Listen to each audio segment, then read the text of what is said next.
The Lost Boys turned sun-drenched California into a nighttime playground where vampires looked like rock stars and the boardwalk felt just a little too dangerous after dark. Premiering in 1987, it dropped Jason Patric's Michael and Corey Haim Sam into the deceptively sleepy town of Santa Carla, where Kiefer Sutherland's David, Jamie Gertz's Star, and Corey Feldman and Jameson Newlander's Frog Brothers turned a family move into a war between mortals and the undead. With Edward Herrmann's perfectly composed Max lurking in the background and Barnard Hughes's grandpa-stealing scenes at the margins, the film fused horror, teen drama, and music video style into something that felt entirely new. Across its 97 minutes, a pair of direct-to-video sequels, years of midnight screenings, and endless home video replays, The Lost Boys became a defining vampire film of the 1980s. An era when leather jackets, motorcycles, comic books, and neon-lit-up genre cinema. Yet, behind the fog machines, glittering blood, and saxophone solos was a saga of abandoned concepts, near-miss casting choices, behind-the-scenes turmoil, and an unmade sequel that left one of cinema's coolest vampires frozen in time instead of dust. These are 15 strange and surprising facts about The Lost Boys. And stick around for number 15 to see how this single film helped create the blueprint for Buffy the Vampire Slayer and the entire teen vampire boom that followed. Before we ride out to the boardwalk, hit like and subscribe so you don't miss any of our deep dives into classic films that we refuse to let fade away. The film opens with a chilling claim on a sign, Santa Carla, murder capital of the world. For viewers, it's perfect horror atmosphere. For locals, it was a reminder of something all too real. Production took place in Santa Cruz, California, a seaside town that had weathered a grim period in the early 1970s when 3 separate serial killers operated in and around the area within just a few years, leaving the community shaken and saddling the town with a dark reputation that lingered long after the cases ended. That nickname wasn't invented in a writer's room. It echoed the way Santa Cruz had genuinely been described during its most troubled years. Not everyone was pleased to see that history revived for a horror film built on camp, music, and vampires. Over time, though, the town embraced the movie. The Santa Cruz Beach Boardwalk began screening The Lost Boys every summer as part of its free movie series, drawing crowds who watched the film in the very place it was shot, under the same night sky, with the same coaster and lights framing the horizon. The town's real past and the film's supernatural fiction merged into a single eerie legacy that neither side could fully separate.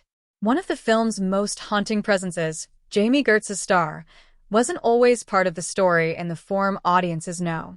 In the earliest drafts, the character was written as a teenage boy, bait for Michael, a conduit drawing him into David's circle.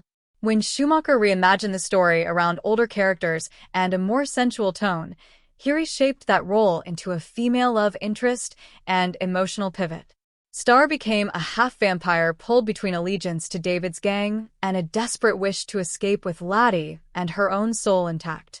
Casting her wasn't straightforward either. Schumacher initially envisioned a wayfish blonde, someone along the lines of Meg Ryan. It was Jason Patric, fresh from working with Gertz on Solar Babies, who kept urging the director to reconsider. After some resistance, Schumacher agreed to meet her. Gertz brought a layered mix of fragility and quiet strength that made Star feel like someone already trapped in the web, trying to protect Laddie while clinging to what remained of her humanity. Her connection with Michael made his transformation feel tragic. Her defiance toward David gave the story weight. Off-screen, Gertz's life moved in a remarkable direction entirely, as she and her husband Tony Ressler became co-owners of the NBA's Atlanta Hawks. Star might be frozen in Santa Carla, but Jamie Gertz's story moved far beyond the boardwalk. One of the film's most striking images comes during a confrontation in the vampire lair when sunlight hits David's hand and a single tear slips down his cheek. On screen it reads as rare vulnerability from an otherwise impenetrable figure. In reality, it was simply pain. The thick, uncomfortable contact lenses used to give the vampires their inhuman eyes frequently irritated the actors, and in that moment Kiefer Sutherland's eye watered from the discomfort. Schumacher saw what the camera caught, and kept it. Sutherland was carrying more than just the lenses too.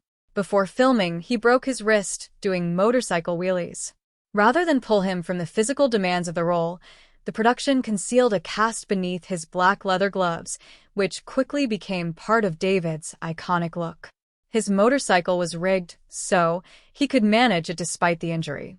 Between the hidden cast and the burning contacts, David's effortless cool masked very real strain, a vampire who appears untouchable even as the actor behind him worked through constant discomfort. It's hard to imagine The Lost Boys without Kiefer Sutherland's David, but for a time the role could have gone to Jim Carrey. In the mid-'80s, Carrey was still years away from his comedy breakthrough, but casting him as the icy ringleader of Santa Carla's vampires would have tilted the film towards something far more overtly comedic and far less menacing. The Frog brothers nearly had different faces too. Ben Stiller auditioned for one of those roles, decades before Zoolander and his run as a leading man. At the 2010 Young Hollywood Awards, Stiller joked it had come down to himself, Kiefer Sutherland, and the two Coreys. Behind the humor was a genuine what-if, a version of the film where future comedy legends patrolled the comic shop and led the vampire gang. In the end, Sutherland brought a steely stillness the part demanded, and the Frog brothers became exactly what Schumacher wanted, teenage true believers treating a war as a war, not a game. Edgar and Alan Frog might sound like names chosen at random, but they carry a quiet literary tribute. Their full names reference Edgar Allan Poe, the 19th-century master of macabre poetry and tales of madness, loss, and lingering spirits. It's an unexpected collision. Poe's solemn, haunted worlds filtered into two teenage boys in an 80s comic shop modeling themselves after action movie commandos.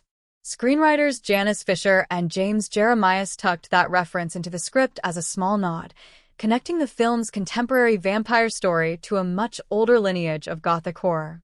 And while their names nod to Poe, their personalities came from somewhere else entirely.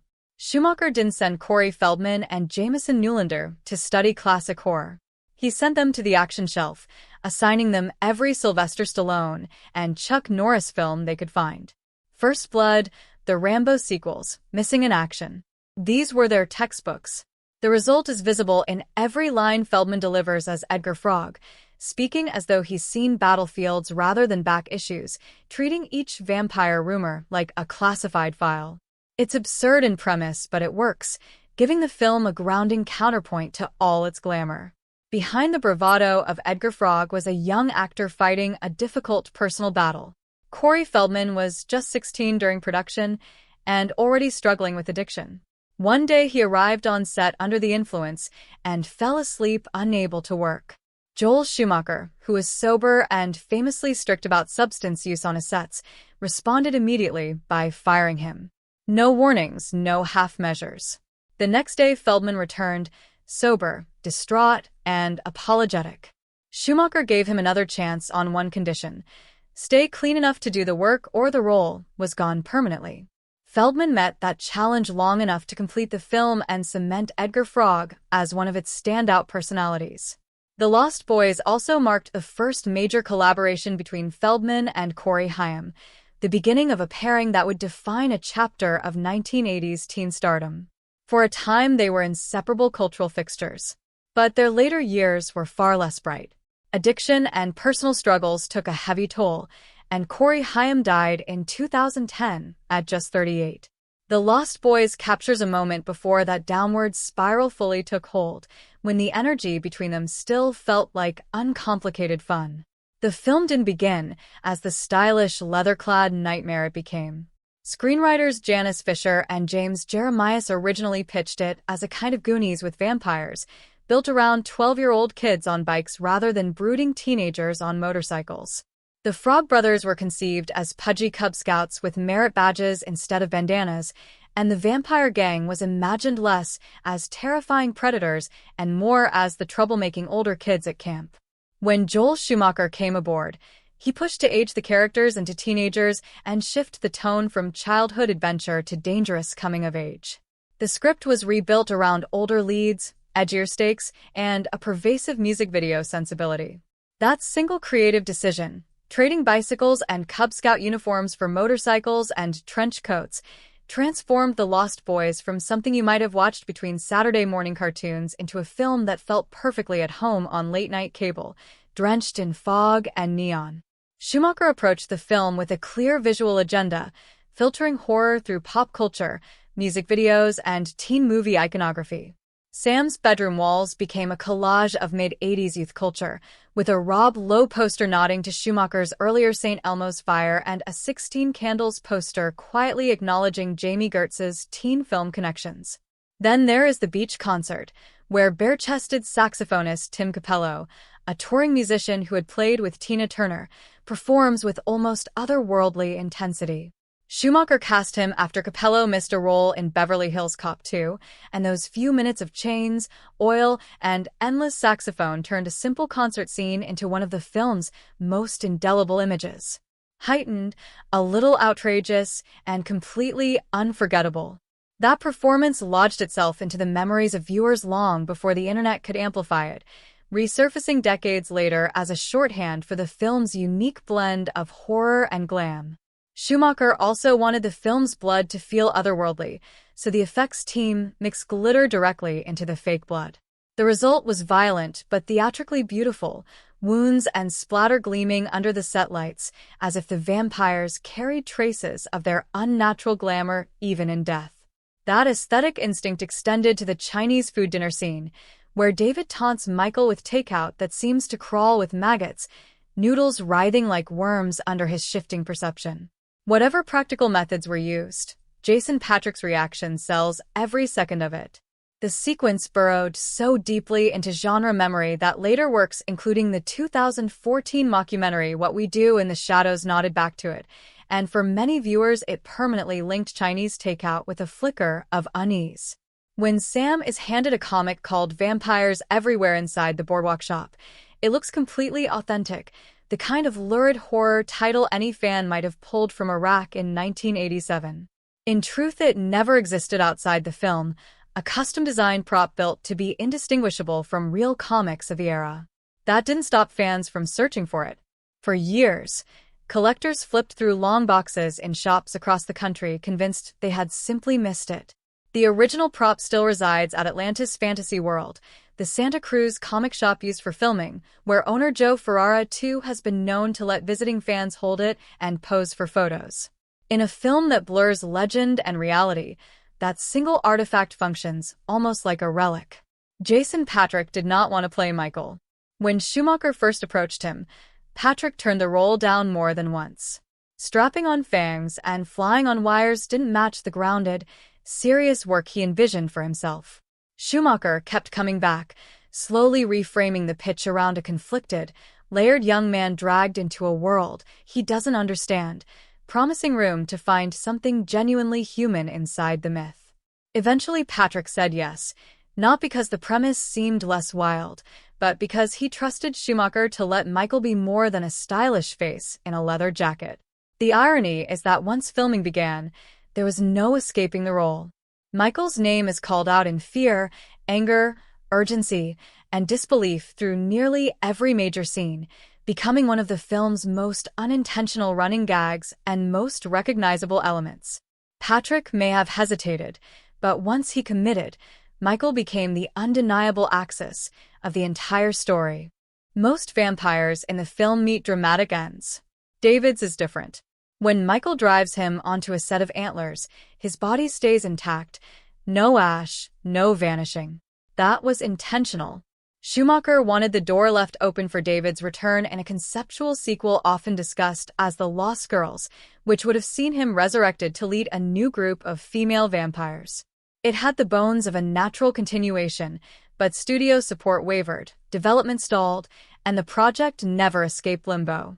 David lived on in Topps comic stories but remained frozen on film at the moment of his death, a striking image and a reminder of a franchise direction that never arrived.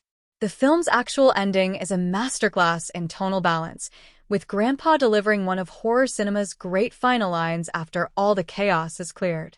But early drafts included a post-credits coda that would have returned to the vampire's cave and revealed a mural of the Santa Cruz boardwalk from the early 1900s, with Max visible among the painted figures, looking exactly as he does in the present day. The implication was that he had been preying on lost boys for nearly a century.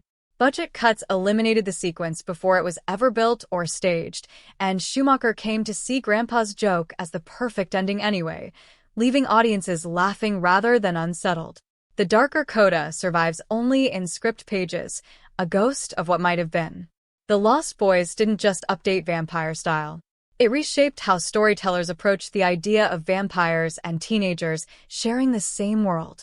Joss Whedon has cited it as a direct influence on Buffy the Vampire Slayer, and the echoes are unmistakable, from the visual of vampires shifting between human and monstrous faces, to the fusion of horror with humor and adolescent drama, to the central idea of small-town life sitting directly atop supernatural fault lines.